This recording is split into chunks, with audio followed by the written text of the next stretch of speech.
What if Anakin told the Republic Senate that Palpatine was Sidious? What would happen then? Let's find out.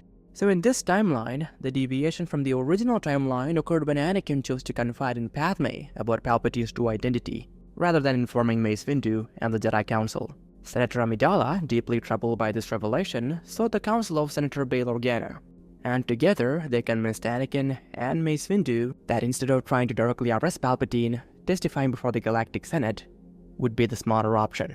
And after some convincing, Anakin, Mace, and the other Masters agreed to present their testimony to the Senate. However, Palpatine, ever the Master Manipulator, had anticipated this move and prepared a cunning defense. As Anakin, Mace, the other Masters, and their senatorial allies stood before the Senate, Palpatine unveiled a meticulously crafted web of fabricated evidence, suggesting that key senators, such as Mon Mothma, Padme Amidala, and Bail Organa, had been accepting bribes from the Separatists. On top of that, Palpatine presented falsified communication and travel logs, insinuating that the Jedi Order had been colluding with the Separatists, which by the way was led by a former Jedi Master, Count Dooku, apprentice of Master Yoda himself. And to undermine Anakin's credibility, Palpatine exposed the young Jedi's secret marriage, highlighting his violation of the Jedi Code. As the Senate rotunda erupted into a cacophony of shocked gasps and murmurs, the tide quickly turned against Anakin and his allies. The Coruscant Guard, acting on Palpatine's orders, moved to arrest the accused senators and the Jedi. And at this point, Mace Windu realized what would happen if they allowed themselves to be arrested.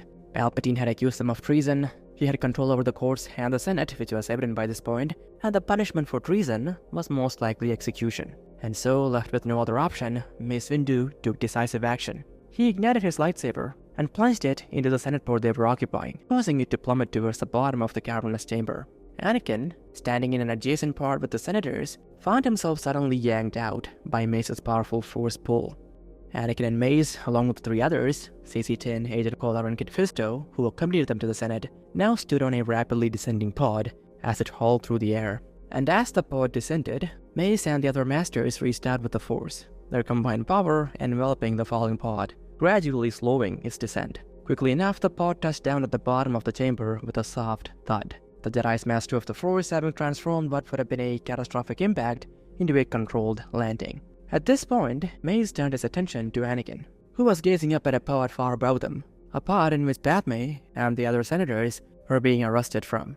Mace shook Anakin and explained to him that saving Padme was not an option at this moment. Mace told Anakin that Padme's only hope for survival, in case they fail at defeating Palpatine, was to corroborate Palpatine's lies. By aligning herself with the Sith Lord's fabrications, she could protect herself, Mace told Anakin. Mace Windu's words made sense to Anakin, cutting through the chaos of the moment.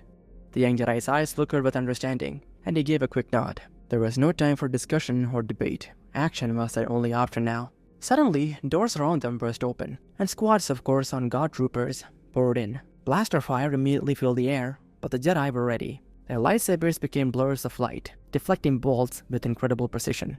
Anakin, fueled by a potent mix of adrenaline and raw force power, took point. He deflected a barrage of blaster fire back at the incoming troopers, then reached out with his free hand, corresponding to which a powerful force push sent a whole squad flying backwards, crashing into the walls. Mace Windu moved with the fluid grace of his wave-pad form, his lightsaber seemingly everywhere at once. Kit Fisto's tentacles swayed as he spun, his green blade creating an impenetrable defense. Kolar and Teen worked in tandem, covering each other's blind spots as they pushed forward. Soon enough, after bursting through a terrestrial window, the Jedi managed to reach a hangar.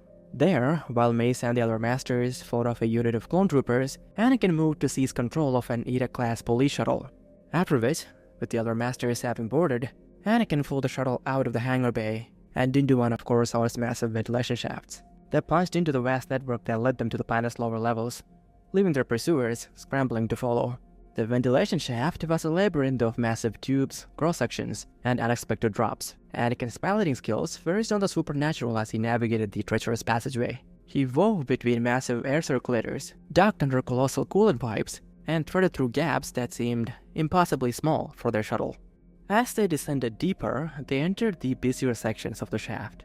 Here, the air was thick with traffic. Maintenance droids, atmospheric filtration units, and all manner of vehicles designed for shaft navigation surrounded them. Anakin's reflexes were pushed to their limits as he weaved through this dense, chaotic environment. Their pursuers, initially close behind, began to fall away. The Coruscant Guard pilots, skilled as they were, couldn't match Anakin's almost precognitive ability to anticipate and react to the ever-changing obstacles. Anakin, meanwhile, dove deeper, entering the lower levels where the shafts opened into bustling air lanes. Here the traffic was even more intense, with cargo haulers, private speeders, and public transports creating a three-dimensional maze of moving obstacles. With a series of maneuvers that left even his fellow Jedi breathless, Anakin threaded the shuttle through impossibly narrow gaps in traffic, used large ships as cover, and at one point cut power to the engines at a heart-stopping moment to drop below a convoy of massive freight carriers. By the time they emerged from the lower-level air lanes, their pursuers were nowhere to be seen. Anakin had successfully managed to lose them.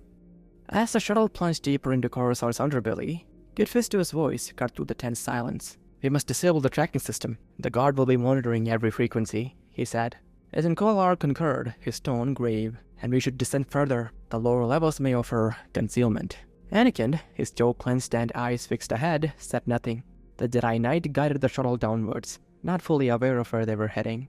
As they descended, the familiar cityscape gave way to increasingly unfamiliar and ancient structures. The deeper they went, the more alien their surroundings became. Eventually, they emerged into a vast cavernous space. Colossal structures of indeterminate age and purpose surrounded them, their upper reaches lost in the murky darkness above. Anakin's eyes darted across the bizarre landscape, searching for a place to land. He spotted a protruding platform, its surface marred by corrosion and overgrown with pallid, unfamiliar organisms. He set the shuttle down, its landing struts creaking ominously. The first thing they did was try to contact the other Jedi.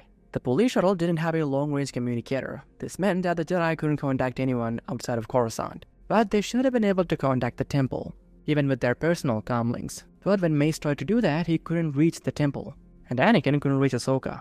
"I suspect we're dealing with some form of signal jamming around the temple area," Mace said. Meanwhile, Kit Fisto and Agent Kolar turned their attention to the shuttle's tracking system. They knew that a simple deactivation wouldn't suffice. The Coruscant Guard could reactivate it remotely. A more permanent solution was necessary, and that would take some time.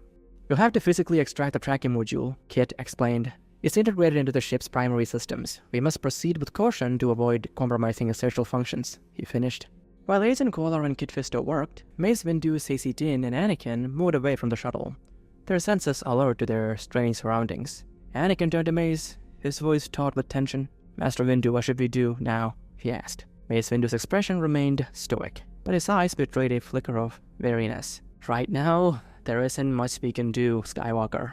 I hate to admit it, but Palpatine has outmaneuvered us. We walked right into a trap."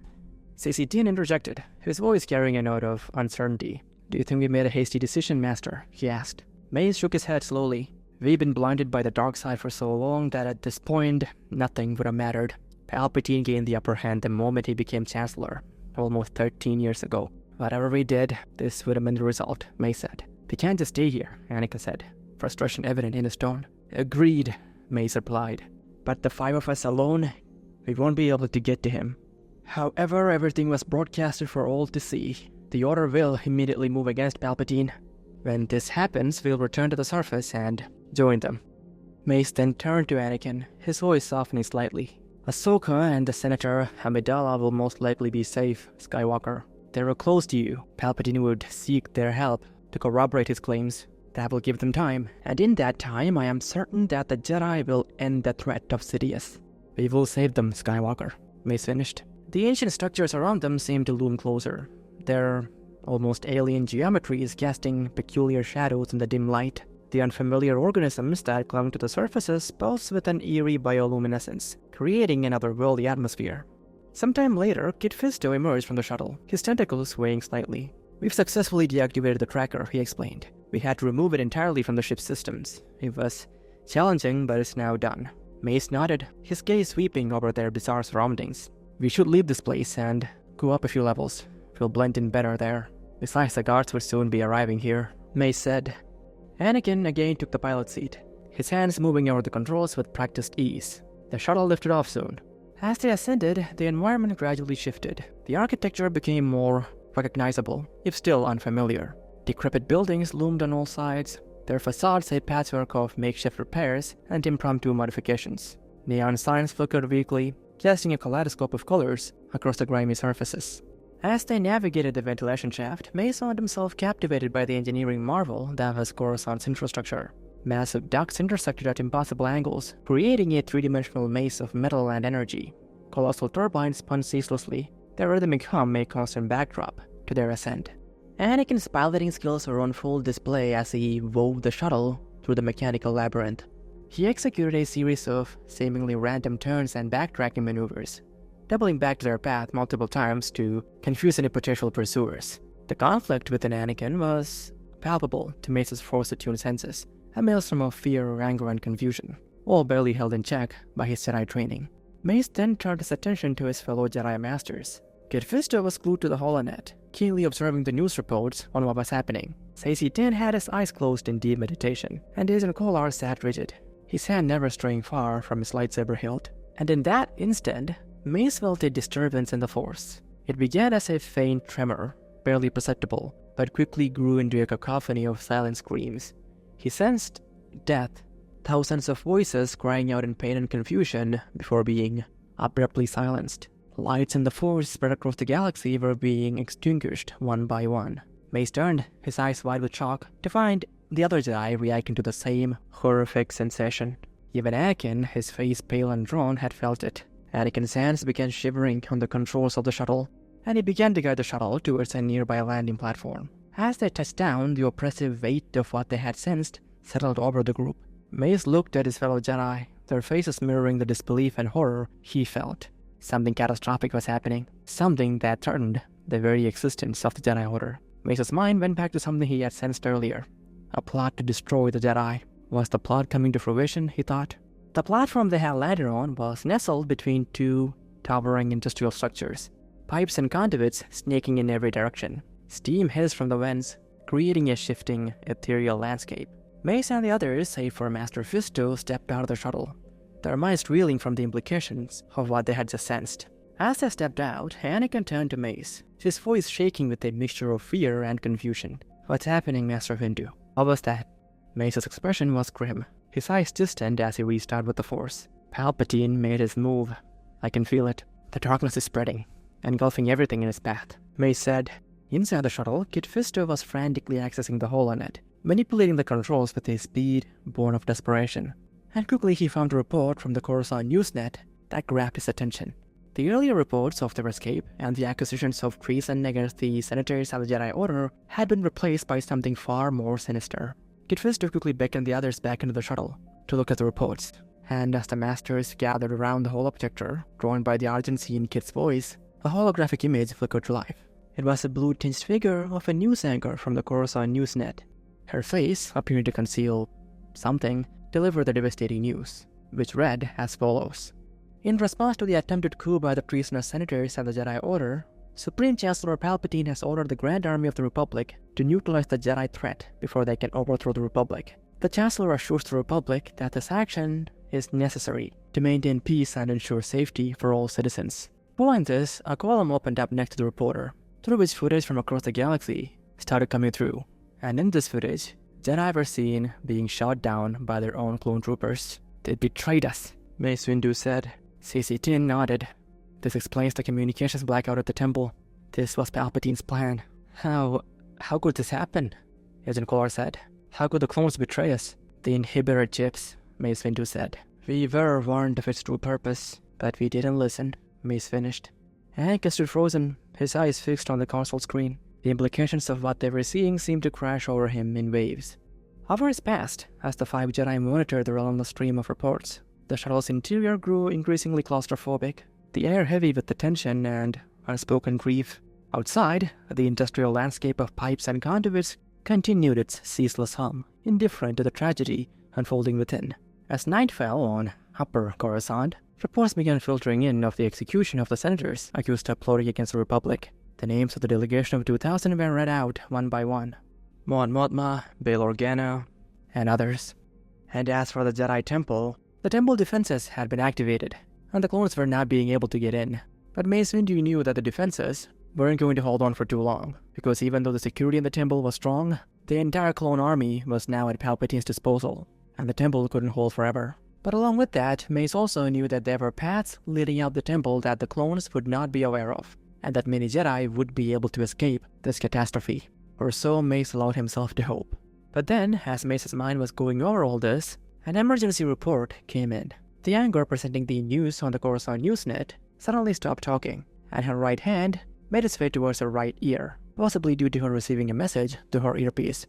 A few moments later, she put her hand back down, and then again faced towards the holocam, following which she announced that a recorded confession has been released by the Chancellor's office from Senator Padme Amidala. This got the full attention of Anakin, who until this point was afraid Padme's name would be among those killed by Palpatine. As the Jedi watched, Padme's face appeared on screen. Senator Padme Amidala of Naboo, her face drawn and her voice trembling, spoke of how she had been forced to participate in the plot under threat of blackmail. She claimed that the other conspirators had threatened to expose her secret marriage to Jedi Knight Anakin Skywalker if she did not comply. So quick side note, Padme has a pragmatic side to her. In this scenario, in this timeline, she knows that unless she complies with Palpatine's request to corroborate his story, she'd be dead. And so she complies. Something similar can be seen in the original timeline. After the scene where Palpatine forms the Empire, and how Padme says her "this is how liberty dies" line, she has a discussion with Bail Organa, in which Bail says they have to do something against Palpatine, to which Padme says that there is no point, and that they should just go along with whatever Palpatine is saying, because unless Bail does that, him and everyone else will be declared as traitors, essentially telling Bail that Palpatine has won. Padme told Bail that this is the only way he can have any power to do anything good. So that is how Padme sees things. And in this timeline, she would see that if she did not go along with Palpatine's plans, she would simply die, and her child along with her. And so Padme made a reasonable choice here. She would have held out hope for the Jedi being able to do something, but Order 66 has happened by this point, and she knows that no Jedi, even Anakin despite all his strength, would be able to save her now. And now back to the story. Padme's confession ended with her thanking Palpatine for his generosity. After Padme's confession tape was shown, the news anchor spoke of how Padme Amidala would now be sent to permanent house arrest on her homeworld of Naboo. Having heard this, Mace placed a hand on Anakin's shoulder. "She will be fine, Skywalker," he said, his voice low and steady. "Palpatine needs her alive to maintain his narrative. Do not worry." So by this point, Mace, of course, knows of Anakin's marriage with Padme. He and pretty much everyone else on the council had always suspected that there was something going on between them. But by this point, Mace also realizes that it wasn't Anakin's marriage that brought them to where they are now. Palpatine had pretty much won the moment the Military Creation Act was passed. Palpatine had manipulated them all, playing a long game that they had only now begun to understand, when it was too late. There was no use bickering over any of the details at this point. The reports then continued. As time went on, the reports of various Jedi Masters who had been killed started to come true. Jedi Master Aayla Secura was killed on Felucia. Ki-Adi-Mundi fallen on Megiddo. When news of Tiba Bilapa's death reached them, Mace's composure faltered for a moment, a flicker of pain crossing his features before he regained control. This was because Tiba was the apprentice of Mace. The news of Ahsoka Tano's execution hit Anakin hard. He was holding out hope that, like Padme, Ahsoka too had been spared, but that was not the case. As soon as he saw the news, Anakin slammed his fist against the shuttle's wall, his face contorted with grief and rage. "She wasn't even part of the Order anymore," he shouted, his voice raw with emotion. What angered Anakin even more was the official narrative around the reason why Ahsoka was killed. According to Coruscant Newsnet, per Republic intelligence, Ahsoka Tano was in league with Maul, a Zabrak, arrested from Mandalore, who Ahsoka Tano had refused to execute. The reports even stated that Ahsoka and Maul were both killed while trying to escape Republic justice. Anakin rolled to face Mace, his eyes blazing. "We need to end this. We should march into the Senate and kill Palpatine before he destroys everyone." Mace shook his head, his voice calm but firm. "Think, Skywalker. The security around Palpatine will be impenetrable. The only people we'd manage to destroy if we attack Palpatine would be ourselves." So quick side note, in the original timeline, Yoda was able to get close to Palpatine because he had help from Bail Organa to infiltrate the Senate building. But in this timeline, Bail, along with every other senatorial ally the Jedi have, is dead. Anakin's fist clenched at his sides, his whole body trembling with barely contained fury. Mason continued, "We can defeat Palpatine, but we must be strategic. Blind action without thought is what brought the Order to this point. We must be patient now. We must plan. Wait for the right moment." "Patient?" Anakin spat. "While more Jedi die?" "I lost an apprentice too," Mace interrupted, his voice softening slightly. The Sith is one with the Force now, as are all fallen Jedi. We honor their memory by ensuring their sacrifices were not in vain. Anakin's anger seemed to deflate slightly at these words. He slumped against the wall, his eyes closing as he struggled to center himself. The Holonet reports continued their grim litany of losses and propaganda. The Jedi watched in silence, each processing the magnitude of the disaster in their own way. As the night wore on, the relentless stream of news reports took an even more ominous turn. The Holonet feed suddenly cut to a live broadcast from the Senate chamber. Chancellor Palpatine stood at the podium, his appearance as elegant as ever. Apparently, an emergency session of the Senate was called to address the recent events. Palpatine's voice, once warm and reassuring, now carried an undercurrent of authority as it echoed through the shuttle speakers. The Jedi rebellion has been foiled, he declared. His voice met with thunderous applause. The remaining Jedi will be hunted down and defeated. The Republic has weathered a great threat, but I assure you, we have emerged stronger. Palpatine's voice rose to a crescendo. To ensure our security and stability, and to better withstand any future threats, the Republic will be reorganized into the First Galactic Empire. The Senate erupted in cheers, the sound of democracy dying to thunderous applause.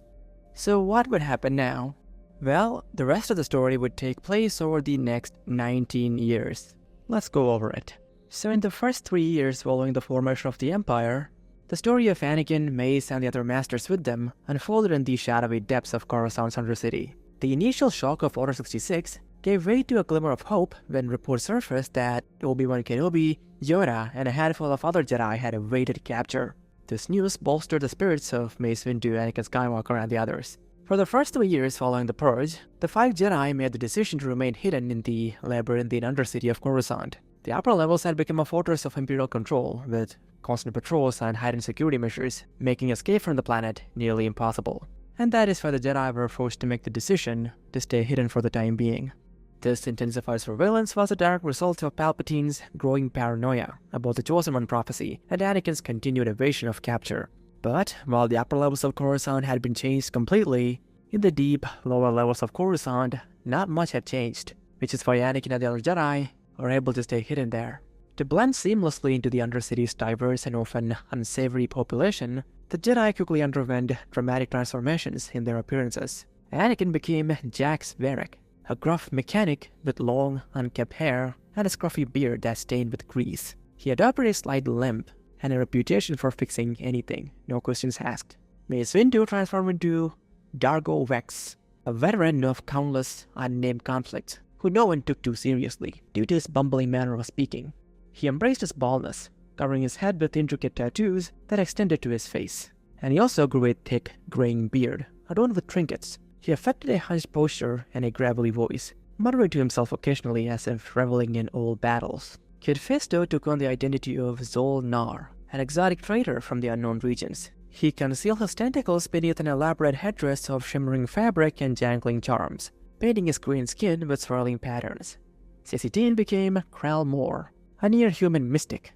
He used prosthetics to alter his skull shape and hide his horns. He moved with an ethereal grace, offering cryptic advice and fortune-telling on the street to those willing to pay. And finally, Asian Collar took on the alias of Rex Tarkos, a grizzled Zabrak bounty hunter. His horns were filed down, and his piercing eyes were concealed behind tinted goggles. He wore mismatched, battered armor in muted reds and blacks, blending into the Undercity's rougher crowds with cold, silent efficiency. The psychology of the Jedi's disguises played a crucial role in their survival. By inhabiting these new personas completely, they not only fooled onlookers but also, in a sense, themselves. This complete immersion in their characters allowed the Jedi to move through the Undercity with an authenticity that mere physical disguise could not achieve.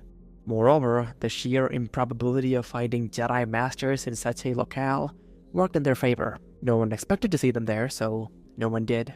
And to further minimize the risk of detection, the 5 Jedi maintained separate lives in the Undercity, converging only when absolutely necessary to share critical information or plan their next moves. And as for Palpatine, while he suspected that Anakin and the other Masters might be on Coruscant, he did not know for sure. And the Jedi wanted to keep it that way, so this meant they could not rely on the Force, because if they called upon it, they risked alerting Palpatine to where they were. Throughout the 3 years they were there, the Jedi kept a vigilant watch on the ebb and flow of surveillance and security measures around them, their ears always open to the whispers and rumors that permeated the Undercity. Initially, clone troopers made sporadic forays into the lower levels, but these incursions gradually decreased until after about 3 years, they ceased entirely. Throughout this period, Anakin clung to whatever scraps of information he could glean about Padme. He did so through carefully monitored access to the holonet. While details were scarce, he learned that she had given birth to twins, named Luke and Leia apparently. However, the relative calm of this arrangement was shattered when news broke of an attack on Padme's familial home on Naboo, where she had been kept under house arrest. The report claimed that extremists, viewing her as a traitor, had killed Padme and her family, with only her children miraculously surviving. Anakin, however, saw through this fabrication, recognizing Palpatine's hand in the event and suspecting his intention to claim the children as potential apprentices, now that Anakin was not going to be his pupil. This tragic incident reignited Anakin's desire for immediate action against Palpatine, but once again, Mace Windu counseled patience, emphasizing the need to wait for the right moment, to wait for Palpatine to lower his guard over time. Mace also made Anakin realize that Palpatine needed the twins, and that at least their lives were not in danger. And so, after much convincing, Anakin accepted Mace Windu's advice, choosing to wait for the right time to strike. And Anakin was becoming a believer in the strategy due to reports of rebellions rising up against the Empire in various regions of the galaxy. During these years, the Jedi gradually established connections with the local crime syndicates operating in the Undercity. These unsavory alliances were born of necessity, as the syndicates controlled secret transportation systems that could potentially provide a means to escape from Coruscant. The Jedi sought these secret transports because Palpatine's paranoia had transformed the world into an almost impenetrable fortress. Orbital checkpoints and ID verifications, and even Force-sensitive detection systems made any attempt to leave a death wish. And as for why Palpatine didn't have his troopers search every corner of Coruscant for Anakin and the other Jedi, well, that was not practical.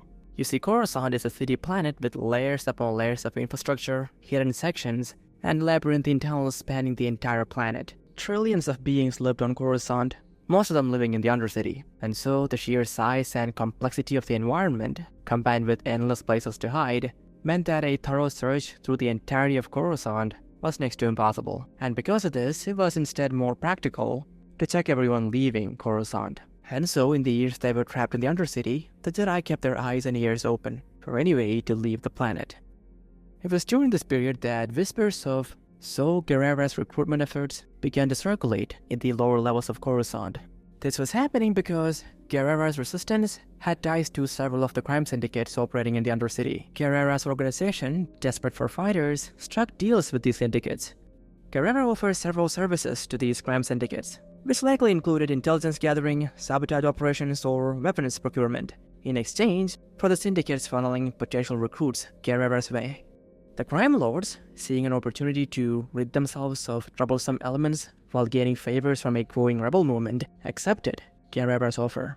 They began spreading carefully crafted messages among the disenfranchised population of the Undercity. These whispers spoke of a life with purpose, beyond the crushing poverty and oppression of imperial rule. This recruitment pitch was tailored to appeal to those who felt they had nothing left to lose, presenting a life in Gerrera's resistance as a chance for glory, and to some even an actual escape from their miserable existence. Many in the Undercity, worn down by years of hardship and hopelessness, found this proposition irresistible. The promise of action and meaning, no matter how dangerous, was a powerful lure for those who saw no future in their lives. And it was these rumors that eventually reached Mace Windu's ears. Mace Windu, in his disguise as Dargo Vex, learned from a young and rather talkative criminal associate that several individuals had already successfully left Coruscant through secret channels to join Saw. This news sent a ripple of hope to the hidden Jedi. Mace successfully investigated the recruitment process, verifying its legitimacy and safety. He discovered that Saw's operatives had established a sophisticated network of bribes, forged documents, and secret hyperspace routes that effectively circumvented Imperial security measures. No easy task. The recruits from Coruscant's Undercity were smuggled off-world using techniques honed over years of illicit operation, now repurposed for Saw's rebellion. When Mace shared this information with the other Jedi, it was as if a great weight had been lifted. Here, at last, was the opportunity they had been waiting for. A chance to leave Coruscant and quite possibly join the fight against the Empire and look for other surviving Jedi. They quickly formulated a plan to use this recruitment drive as their escape route. They decided that they would leave separately, maintaining their criminal personas to avoid detection. It was a risky plan, but after years of Force in action, the Jedi were more than ready to take that risk. Mace Windu left first, his scarred visage of Darko Vex blending seamlessly with a group of hardened criminals turned rebels. After the ship he was on managed to clear Coruscant's orbit, Mace sent a coded message back to the others through his comlink before the ship entered hyperspace. This message basically said farewell, but it was more than just a simple goodbye message. The purpose of the message was to inform the Jedi still on Coruscant that Mace has made it out and that this criminal pipeline to join Soul's forces were indeed safe, at least safe enough to get them out of Coruscant. And so a few standard days later, Anakin Skywalker, still in his Jax Barracks persona, boarded a different smuggling vessel. Kit Fisto left after that. And after Master Fisto had also sent the farewell message, Saesee Tiin and Agent Kolar departed together. And so after spending 3 years in Coruscant's underbelly, the Jedi had finally escaped. After joining Soul's resistance under their assumed identities, the Jedi maintained a cautious approach. Their initial plan was to assess Soul's reliability in the fight against the Empire, and if unsatisfied, to depart undetected. And to that end, they observed Soul's operations closely, gauging the effectiveness and integrity of Soul's methods. Over the course of the next several months, the Jedi witnessed Soul's unwavering commitment to opposing the Empire, although his methods were a bit extreme at times. But despite these questionable tactics, his dedication to the cause was undeniable. And beyond this, Soul's resistance had achieved several victories against Imperial targets, proving their capability as a fighting force. During a high-stakes mission to infiltrate an Imperial communications hub, Anakin, still posing as Jax Varric, found himself in a situation where using the Force was unavoidable. In a split-second decision, he used his abilities to save several Resistance fighters from certain death, revealing his true nature to Saw in the process. In the aftermath of the mission, with tensions high and questions swirling, Anakin decided it was time to come clean, and so he told Saw who he was. And Saw, of course, had met with Anakin Skywalker before, during the Clone Wars. But after all these years, with Anakin's new disguise and his assumed persona, Saw Gerrera had not suspected anything. Not until he saw Anakin using the Force. And after Anakin revealed who he was, Saw actually welcomed him into their ranks. And soon after, the other Jedi also revealed who they were, and they too were welcomed. Because Saw has no quarrel with the Jedi, they were both enemies of the Empire, and beyond all that, Anakin and his apprentice Ahsoka Tano had helped Saw during the Clone Wars. And because of all that and more, the Jedi quickly became part of Saw's resistance. This union transformed the resistance. The Jedi's abilities and tactical knowledge significantly enhanced the effectiveness of Saw's operations. Under their combined leadership, the resistance grew stronger and more organized, striking decisive blows against the Empire while minimizing civilian casualties. Over the following years, as the Jedi became more involved in Saw's resistance, their presence began to attract attention. Despite their efforts to maintain secrecy, whispers of Jedi involvement with Saw's resistance began to spread, eventually reaching Imperial ears. The news of Jedi working with Saw sent shockwaves through the Imperial ranks. However, the news of Jedi working with Saw Gerrera also spread to other rebel cells. And this led to more Jedi hidden in various other rebel factions across the galaxy, reaching out to Saw's resistance. And this of course led to the resistance groups coming together and growing stronger. And among these Jedi who reached out to Saw were Obi-Wan and Quinlan Vos. The reunion was bittersweet, filled with shared grief and cautious optimism. Obi-Wan recounted his narrow escape during Order 66. He had been on his way to Coruscant after learning of Palpatine's true identity when his clone troopers turned on him. But, using his formidable lightsaber skills and quick thinking, Obi-Wan managed to fight off the attackers and flee in an escape pod.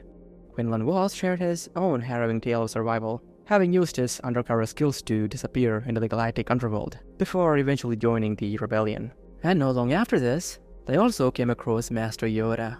After reuniting with his former pupils, Yoda explained how Master Luminara had pretty much sacrificed herself to save him when the clones attacked.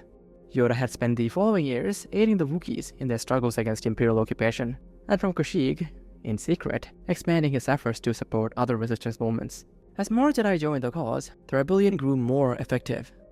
The Force users' abilities, combined with their strategic knowledge and combat experience, proved invaluable in operations against the Empire. This period saw a series of significant victories against the Imperial targets. Rebel cells, now coordinated and supported by Jedi, successfully disrupted supply lines, liberated enslaved populations, and sabotaged key Imperial facilities, mostly in the Outer Rim at first, but their influence was beginning to spread towards the Inner Rim. But of course, by this point, Thrawn was also a part of the Empire, and he was providing significant challenge to the Rebels and the Jedi. And also, as Palpatine became aware of the Jedi's growing involvement in the rebellion, he intensified his focus on training his apprentices. After orchestrating Padme's death, Palpatine, like Anakin had assumed, had brought the twins under his care, or apprenticeship, intending to mold them into powerful weapons, or potential bodies into which he could transfer his consciousness into once he discovers the Sith technique of essence transfer. So for nearly a decade, things went on like this. The rebellion kept on getting stronger, and over time, individual Jedi began leading their own sections of rebels, and this made things very difficult for the Empire. And as all this was happening, the construction of the Death Star was progressing, pretty much in the same pace as it did in the original timeline, because even with the deviations, the people behind the Death Star, they were still the same. But then, in 4 BBY, when Luke and Leia were almost 16, Palpatine deemed them ready for more active roles in the Empire, and so he appointed them as commanders of their own fleets at the age of 15, which, by the way, is older than what Ahsoka was when she joined the Clone Wars. The twins believed that the rebels were responsible for their mother's death, and that their father was a traitor, and that traitors deserved death. Because by this point, it would have come to the attention of the Empire that Anakin Skywalker was alive and well, and was playing a very active role in the rebellion. Which, by the way, did convince a lot of people to join the rebellion. Because before Order 66, Anakin was pretty much the most famous person in the galaxy, known as the hero of the Clone Wars, beloved by the galaxy. And even after everything that happened, many people still adored Anakin, and a lot of those people hated the Empire. So in this timeline, that helped strengthen the rebellion. Anyways, the entry of Luke and Leia into the conflict marked a turning point for the rebellion. The twins' tactical acumen and force abilities, honed under Palpatine's tutelage, posed significant challenges to rebel operations across the galaxy. Many rebel cells found themselves outmaneuvered and overwhelmed by the twins' coordinated assaults. During this period, only the fleets that were under the control of Jedi managed to hold its ground against Luke and Leia. And of these fleets, the one that consistently gave Luke and Leia trouble was the one led by their father, Anakin Skywalker. And so, in the years following Luke and Leia's entry into conflict, they found themselves coming face to face with Anakin's fleet multiple times. Each time, their father evaded them.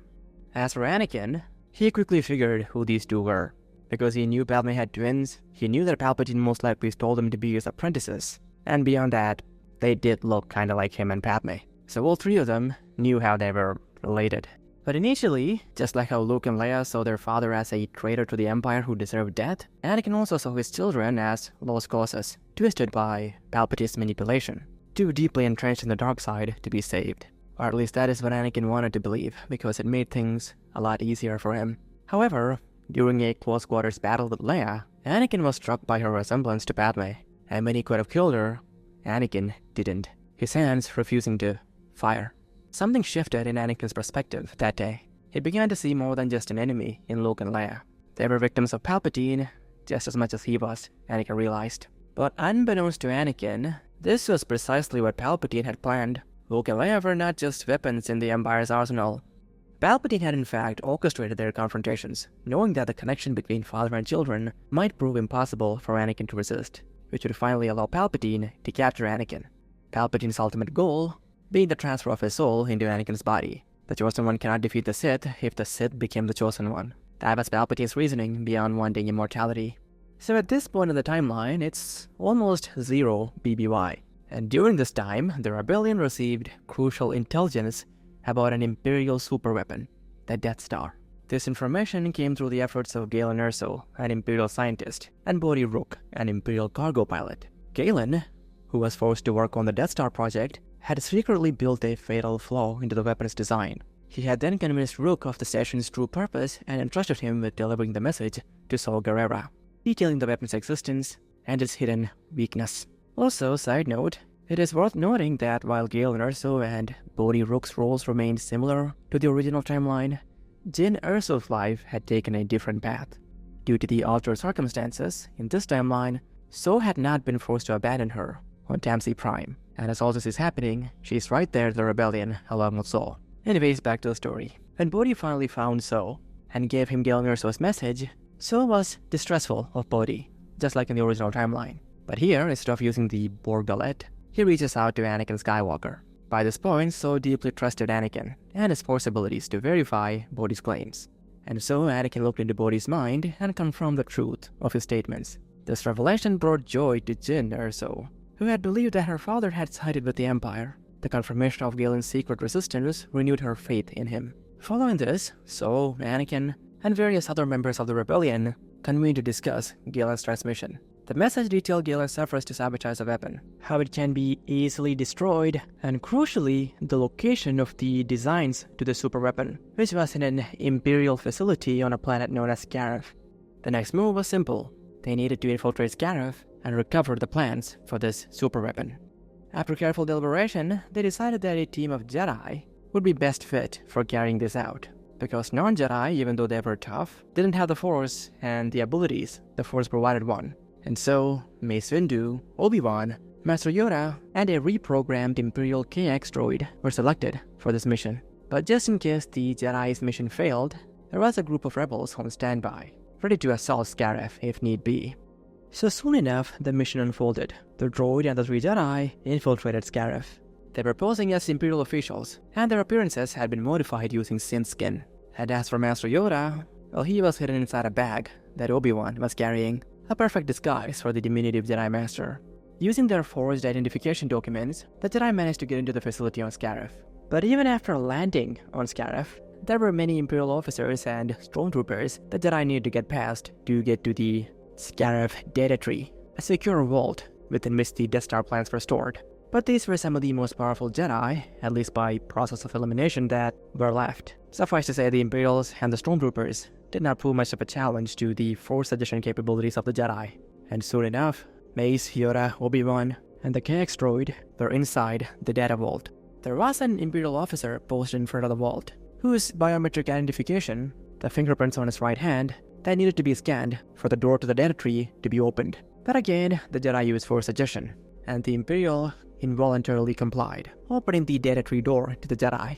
Following this, the KX droid connected to a data terminal, and using the terminal, the droid found the location of the Death Star plans. Schematic Bank, Data Tower 2, Project Stardust. Following the directions by the KX droid, Mace Windu quickly managed to extract the data tapes, and then having done so, there were 2 ways they could get the plans to the rebels. They could try transmitting it to the Alliance, but that posed certain risks. The main risk was the transmission being detected, because if it was detected by Imperial security that a transmission is being sent out from Scarif, then they could put the planet on lockdown. This was possible because Scarif had a planetary shield around it. This would not have been a problem if the size of the Death Star plans were small. But they were not. They were very large files, and transmitting it anywhere would have taken some time. So the Jedi went with a different route. Instead of transmitting the plans, they simply copied it to another data tape that they brought with them, with the help of the droid. And having made a copy of the plans, the Jedi placed the original plans back where they found it.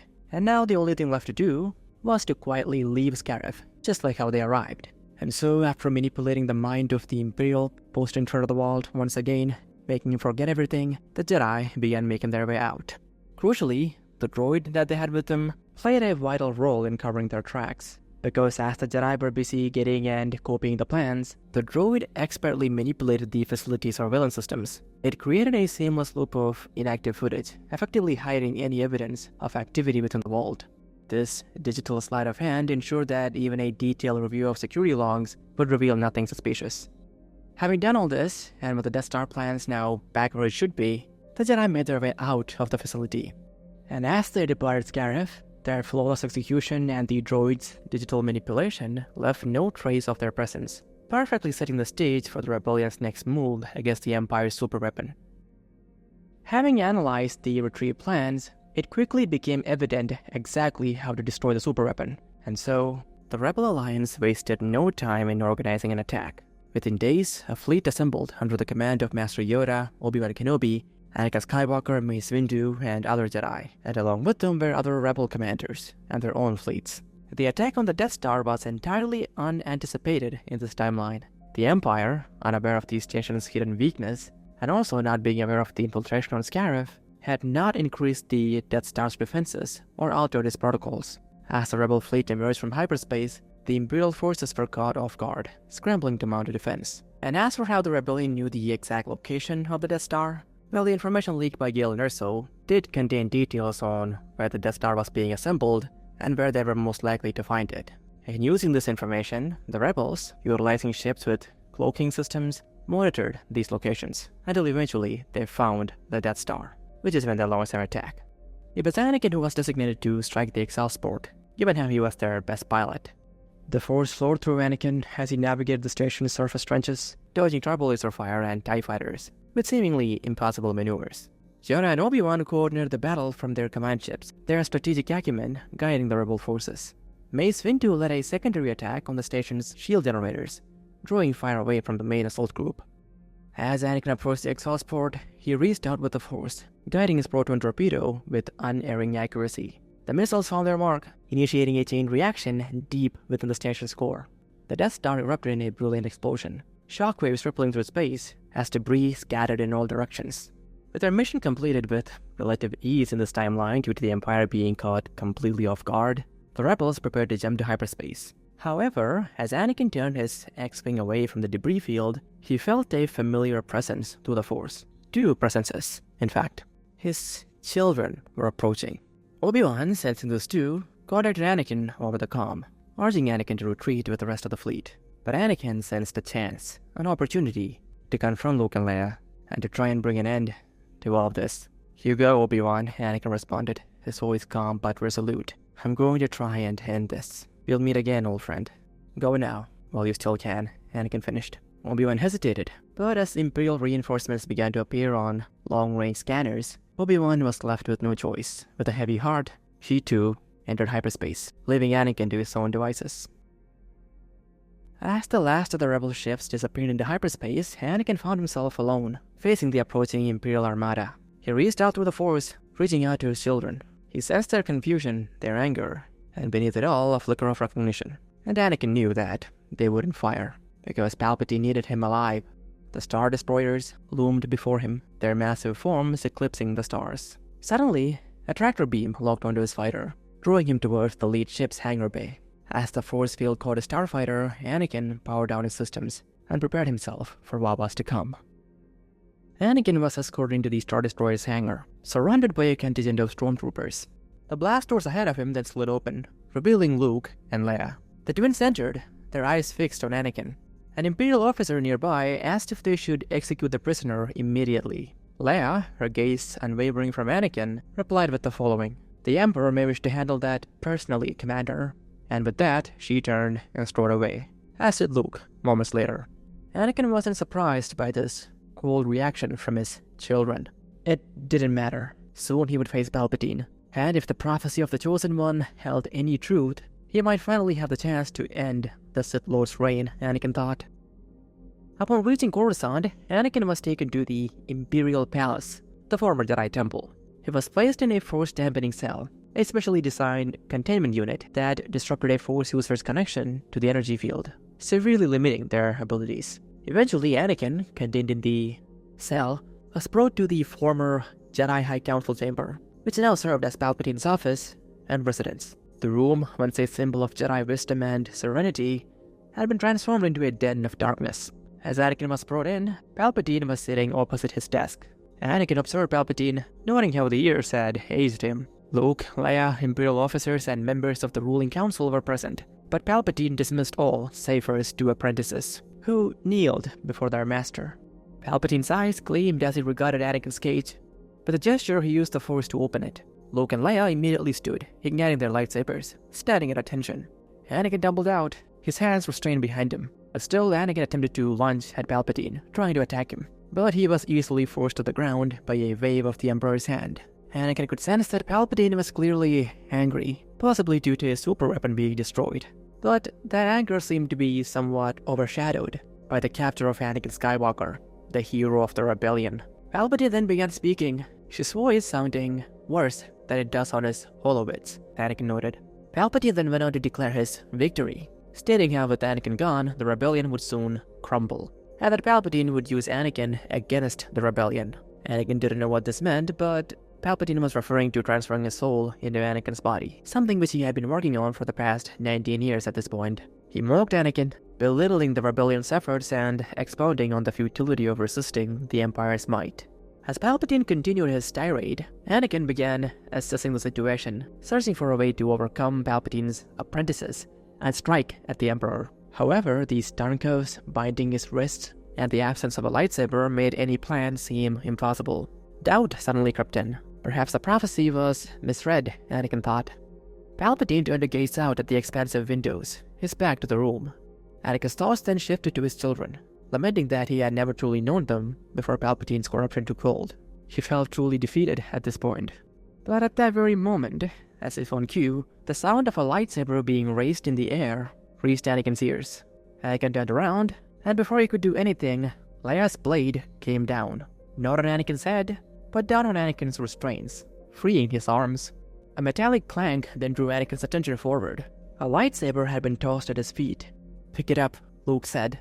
Palpatine spun around. Genuine confusion etched on his face. A rare sight. Anakin then watched as Luke and Leia leapt at Palpatine, their crimson sabers raised. The Emperor's eyes widened for a fraction of a second, before narrowing in fury. His own crimson blade ignited with a snarl of energy, meeting the twins' attacks in a shower of sparks. The look on Palpatine's face was one Anakin had never seen before, a mixture of betrayal, rage, and a hint of sorrow even. But any trace of weakness vanished as quickly as it had appeared, replaced by the cold calculation of a Sith Lord prepared for battle. For a moment, Anakin wondered what the twins were planning. Were they trying to overthrow Palpatine and make it look like he, Anakin, killed him? But none of that mattered. They wanted Palpatine gone, and so did he. And with that, Anakin snatched up the lightsaber Luke had dropped and joined the fray. And the chamber, once a bastion of Jedi wisdom, crackled with the energy of 4 lightsabers locked in mortal combat. The expansive windows reflected the battle, creating a kaleidoscope of light and shadow that danced across the walls. Palpatine moved with inhuman speed, his blade a crimson blur as he parried and countered the attacks from all 3 Skywalkers.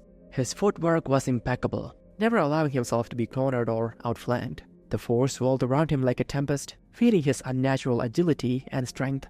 The twins fought with a synchronicity born of years of training together. They anticipated each other's moves, creating openings and covering weaknesses without a word spoken between them.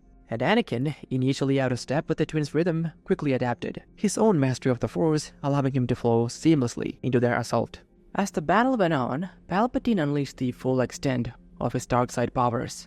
With a snarl, he raised his free hand, and bolts of Force lightning arced from his fingertips. The twins barely managed to cast the attack on their blades, the energy sending them skidding backwards across the polished floor. Anakin seized the opportunity, lunging forward with a powerful overhead strike. Palpatine met the blow, their sabers locked in a contest of strength. The Emperor's yellow eyes bored into Anakin's, filled with hatred and a grudging respect. Anakin meanwhile focused all his strength on pushing against Palpatine's blade. The floor beneath their feet began to crack and splinter from the sheer force of their clash. Suddenly, Palpatine disengaged, spinning away with preternatural speed. He then thrust out both hands, and a wave of telekinetic energy slammed into all 3 Skywalkers, sending them flying across the room. They crashed into the carved walls, the impact knocking the winds from their lungs. Palpatine pressed his advantage, leaping high into the air with his saber poised to strike. But the twins had recovered faster than Palpatine had anticipated. They rolled in opposite directions, flanking the Emperor as he landed. Their blades flashed in perfect unison, forcing Palpatine on the defensive. The battle then moved across the chamber. Furniture was sliced apart, ancient artifacts were sent flying, and scorch marks appeared on the walls and floors alike. Anakin rejoined the fight, adding his blade to the relentless assault on Palpatine. The Sith Lord's face contorted with effort as he fended off attacks from 3 directions at once, and for the first time, a flicker of doubt crossed his features. In a desperate move, Palpatine unleashed a Force Repulse, a powerful omnidirectional blast that sent everything in the room, including his 3 opponents, hurtling backwards. The windows shattered at this point, and the howling winds of Coruscant's upper atmosphere whipped through the chamber. As debris swirled around them, Palpatine stood at the center of the room, his robes billowing in the wind. With a wicked grin, he extended his hands, and an overwhelming surge of Force lightning erupted from his fingertips, branching out like a web of electric fury towards Luke, Leia, and Anakin. Luke and Leia struggled, but did manage to deflect the bolts with their lightsabers. And Anakin, as he too raised his lightsaber to deflect the lightning, closed his eyes, centering his mind as the lightning crackled around him. Palpatine was powerful, But Anakin hadn't been wasting the last 19 years. He had been training. And then, with a sudden motion, Anakin thrust out his hand, summoning the Force to absorb and redirect the lightning. The energy coalesced around him, and in a brilliant flash, the storm of lightning reversed, hurtling back towards Palpatine. The Sith Lord stumbled, caught off guard by the counterattack.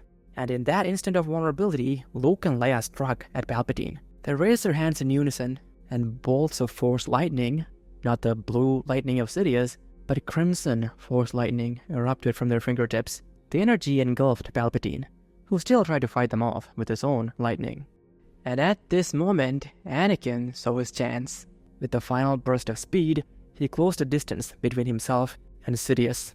And Sidious saw Anakin approaching him, but less than a second before Palpatine could fight him off, the Chosen One struck.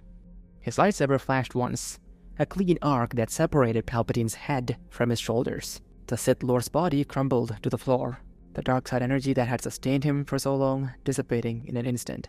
The howling wind died down, leaving an eerie silence in its wake. Anakin then stood over Palpatine's lifeless form, his eyes fixed on the corpse as if expecting it to suddenly reanimate and continue the fight. The morning sunlight streamed through the shattered windows, casting long shadows across the chamber. "We should thank you, Anakin." Luke's voice broke the silence, a hint of amusement in his tone. "You just saved the Empire," Luke said. Anakin's head snapped up. "You wanted him gone," Anakin said.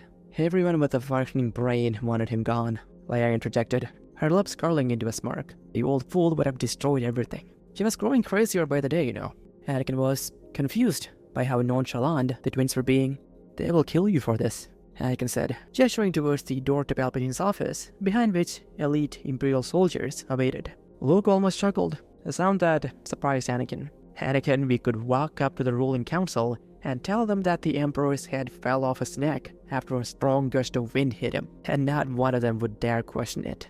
And if someone does want a detailed report on what happened to their precious Emperor, quite possibly that Umbaran, I'm sure we can easily arrange her transport to Hell, where she can ask her dear Sidious herself," Leia added as she laughed.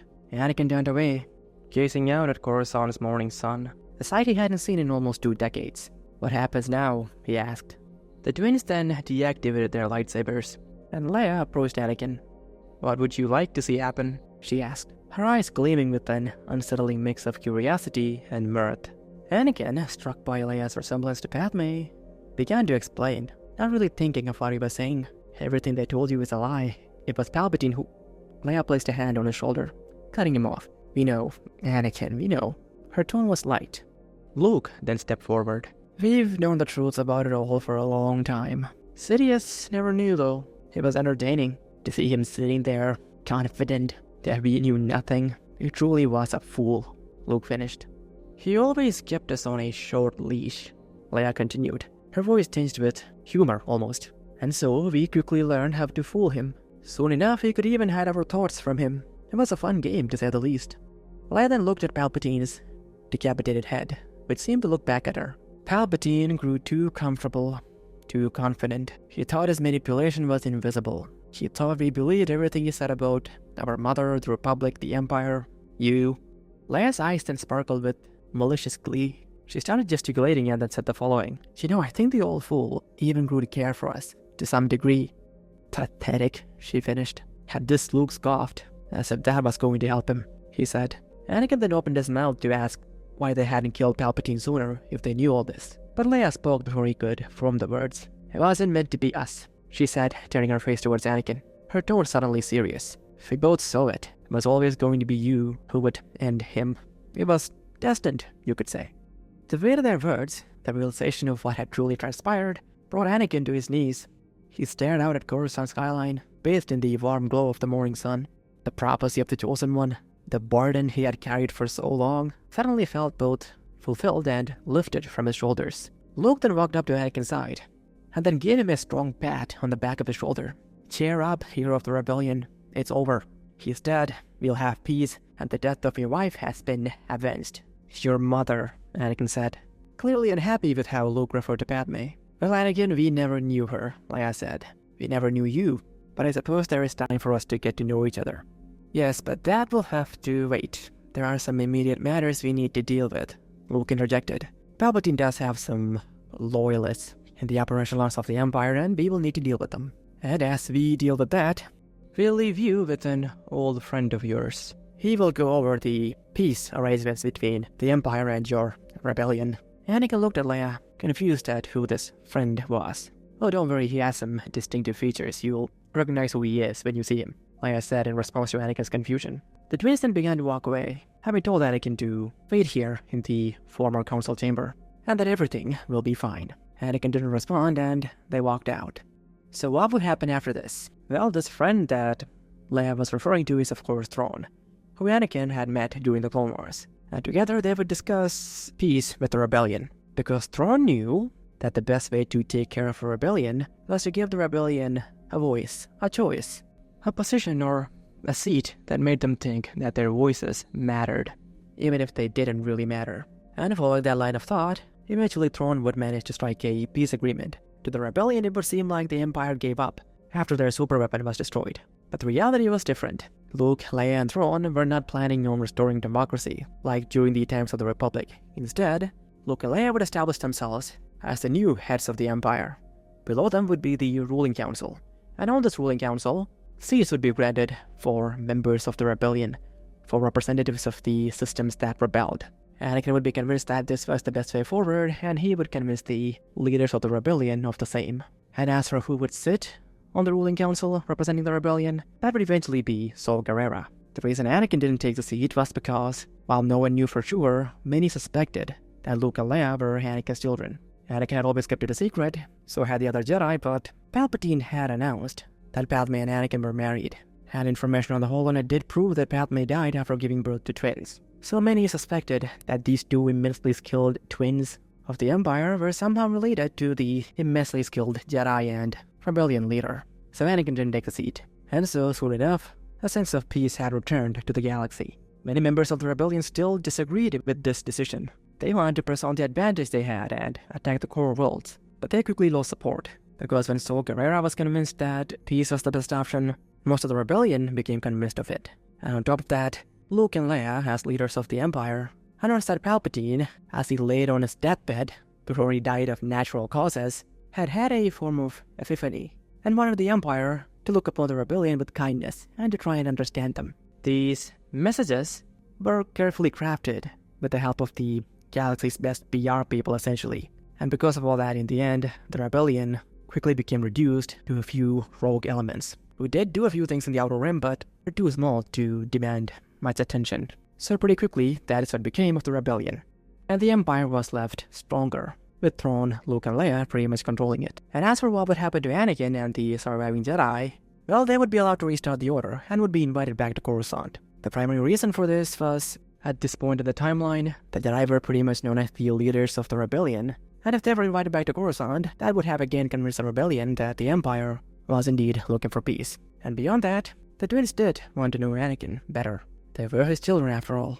And that is it for this What If. What do you think would happen after this? Anyways, thank you to Cyborg J, Rufus Nelson IV, Lord Newt, Rashid, Aaron, ZQC1, Daniel Bell, Yasmar Vinicius, Dallas Seeker, Joshua Carnicle, John Longoria, Nels Graves, Arundel Gondolinial, Kevin Rodriguez, and Sean Webb.